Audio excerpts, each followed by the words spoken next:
Alan, a professional performance in the semi-finals of the Scottish Cup, couldn't ask for much more than that.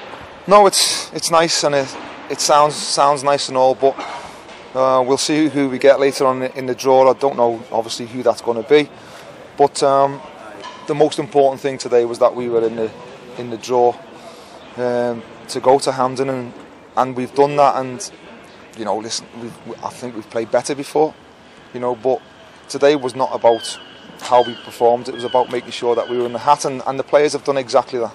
The application was there, though. Berwick didn't come here to make it easy for us. They got stuck in, and credit to them for that, but we did the job professionally. No, they did, and you know, a huge amount of credit has to go to Berwick today, because they've done fantastic to get to this stage of the competition. This in a way was their cup final, you know, and I don't mean to say that, excuse me, disrespectfully, you know, but this was going to be their hardest game or tie of the round, and for them to have come here today and got a result, you know, they were going to have to play unbelievably well, and in the end we've just had too much quality for them, but they deserve a lot of credit, and they can hold their heads high, you know, going away from here today.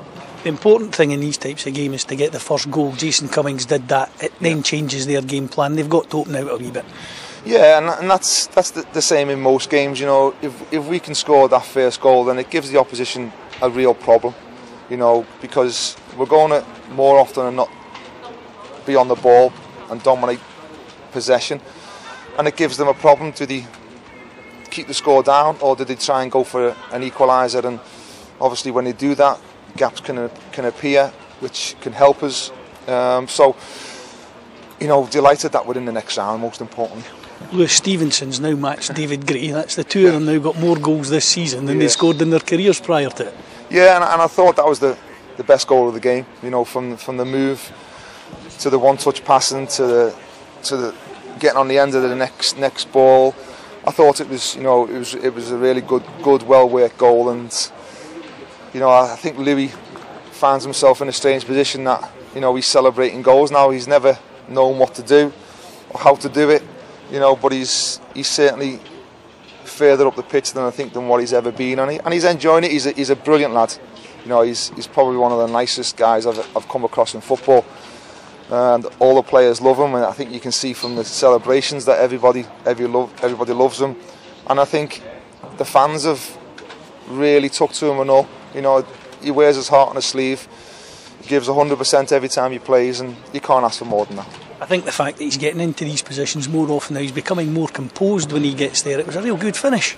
Yeah, it was. You know, and he does that in training. He's got a calmness and a preciseness about him where, you know, he can put the ball away, and I think it's the main thing is that he believes in himself. You know, he's got a confidence about him now to not worry when he makes mistakes. You know, we're not going to criticise him for trying to do something positive, and he knows that, you know, if you make a mistake, but you try and put the next one right.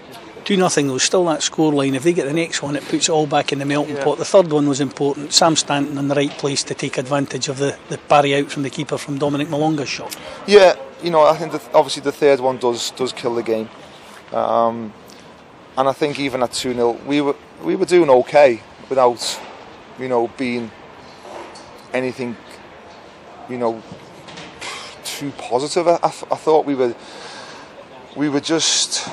thought we were always doing enough, and I just wanted a little bit more. I didn't want them to shoot themselves in the foot and give Berwick any confidence to try and get themselves in the game. And then suddenly there's an edginess and a nervousness about the stadium, and in the end that proved to be.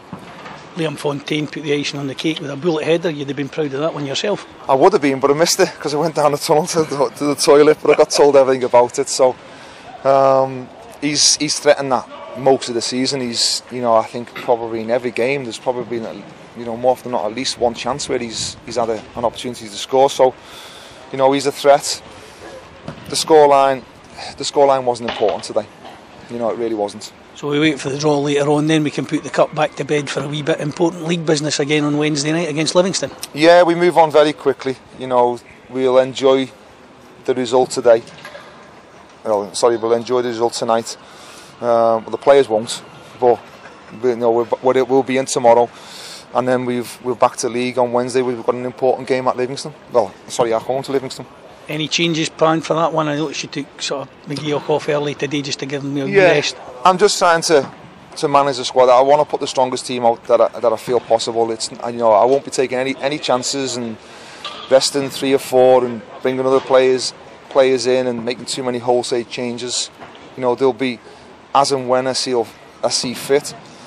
I'll speak to the players how they're feeling about things, and then I know we'll take it from there. But we really are into the stage of the season now where it's about the results.